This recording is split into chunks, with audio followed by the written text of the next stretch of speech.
সামনেই আসছে গণেশ চতুর্থী, সেই উপলক্ষে আমি গণপতি বাপ্পার প্রিয় ভোগ উকড়েছে মোদক আপনাদের সঙ্গে শেয়ার করব। এটা স্টিমড মোদক,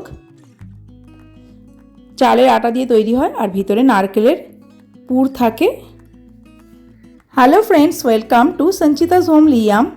তাহলে চলুন দেখে নিই আজকে রেসিপিটা। আমি এর জন্য একটা ফ্রাইং প্যানে 2 টেবিল চামচ তিলকে ড্রাই রোস্ট করে নিচ্ছি। লো ফ্লেমে গোল্ডেন করে আমি এটাকে রোস্ট করে নেব। হালকা গোল্ডেন হয়ে গেছে, এবার আমি এটাকে একটা প্লেটে ঢেলে নিলাম। আবার এই ফ্রাইং প্যানে আমি দিয়ে দিলাম 1 টেবিল চামচ ঘি।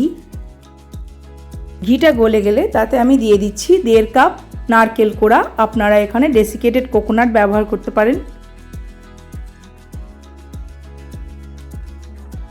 2 থেকে 3 মিনিট আমি নারকেলটা নেড়ে ছেড়ে নিচ্ছি। এতে আমি দিয়ে দিচ্ছি 1/2 চা চামচ এলাচ ও জায়ফল গুঁড়ো।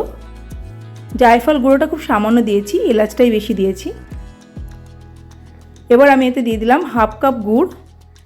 2 থেকে 3 মিনিট নারকেলটা ঘিয়ের সঙ্গে একটু ভেজে ভেজে নিয়ে তারপর আমি দিয়ে দিয়েছি 1/2 কাপ গুড়। আখের গুড় দেবেন। গুড়টাকে লো ফ্লেমে গলে যেতে দেব। এটা গলে নারকেলের সঙ্গে মিশে যাবে, অনবরত নাড়তে হবে। দেখুন গুড়টা পুরো গলে গেছে এবং নারকেলের সঙ্গে মিশে গেছে। আমি আরেকটু সময় এটাকে ড্রাই করে নিচ্ছি। ড্রাই হয়ে গেছে, এবার আমি এতে দিয়ে দিলাম রোস্ট করে রাখা তিলটা।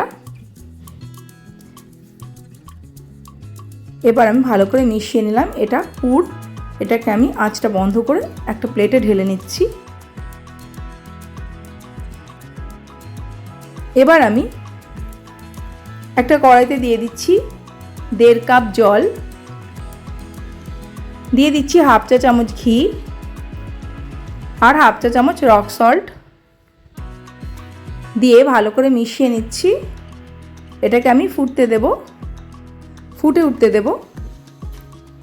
ফুটে উঠেছে, আঁচটা বন্ধ করে দিয়ে আমি এতে দিয়ে দিলাম 1 কাপ চালের গুঁড়ো, দিয়ে ভালো করে মিশিয়ে নিলাম। নেড়ে চেড়ে ভালো করে মিশিয়ে নিতে হবে।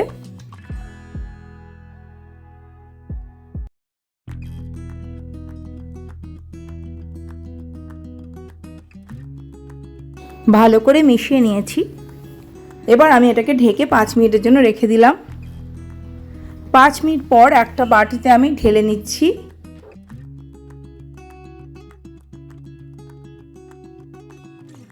তারপর হাতে অল্প করে করে ঠান্ডা জল লাগিয়ে এটাকে ভালো করে মেখে নিতে হবে গরম গরম অবস্থাতেই।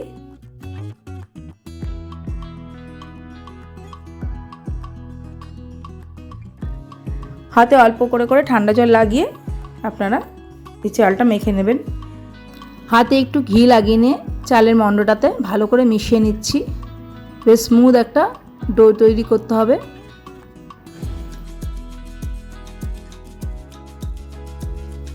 চালের গুঁড়োটার একটা মণ্ড তৈরি করে নিলাম। নিয়ে আবারও শেষে আমি হাতে অল্প একটু ঘি লাগিয়ে নিয়ে তারপর মণ্ডটার গায়ে মাখিয়ে নিচ্ছি।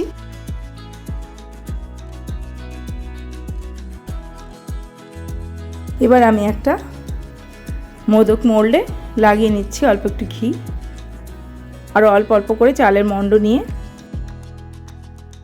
মোদক মোল্ডে ভরে দিচ্ছি।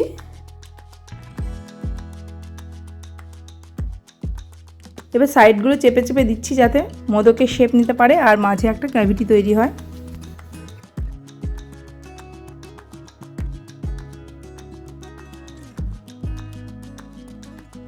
এবার আমি অল্প একটু করে পুর নিয়ে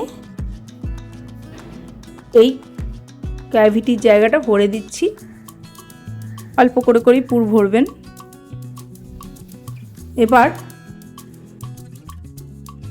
এবার আমি আবার একটু চালের মণ্ড নিয়ে মুখটা আটকে দিলাম, চেপে চেপে দিলাম।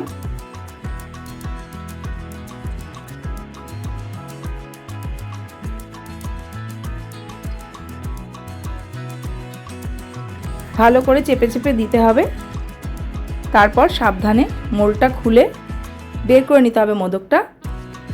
বেসটা একটু চেপে চেপে দিচ্ছি।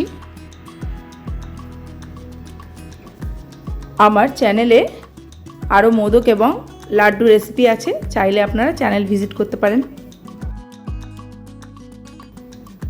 মোদকের শেপ আমার দেওয়া হয়ে গেছে সব কটার। এবার আমি এটাকে স্টিম করব। আমি একটা মোমো বানানোর বাটিতে অল্প ঘি ব্রাশ করে নিলাম। যে কোনো ছিদ্রযুক্ত পাত্র আপনারা ব্যবহার করতে পারেন। সবকটা মোদক আমি দিয়ে দিলাম মোমোর বাটিটার মধ্যে।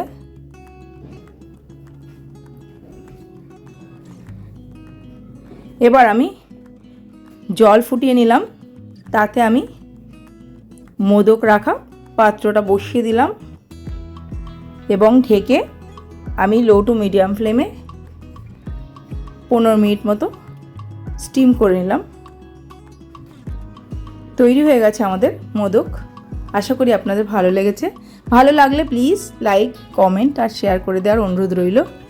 আর নতুন বন্ধুরা আমার চ্যানেলটি সাবস্ক্রাইব করে পাশে থাকা বেল আইকনটা প্রেস করে অল করে দেবেন, তাহলে আমার সব রান্নার নোটিফিকেশান আপনাদের কাছে খুব তাড়াতাড়ি পৌঁছে যাবে।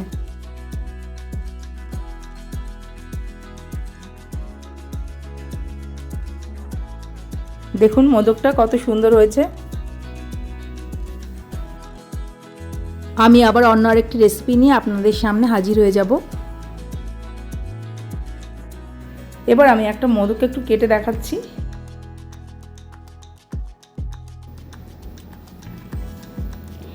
দেখুন কত সুন্দর হয়েছে। ভালো থাকবেন, অনেক ধন্যবাদ পুরো ভিডিওটা দেখার জন্য। নমস্কার।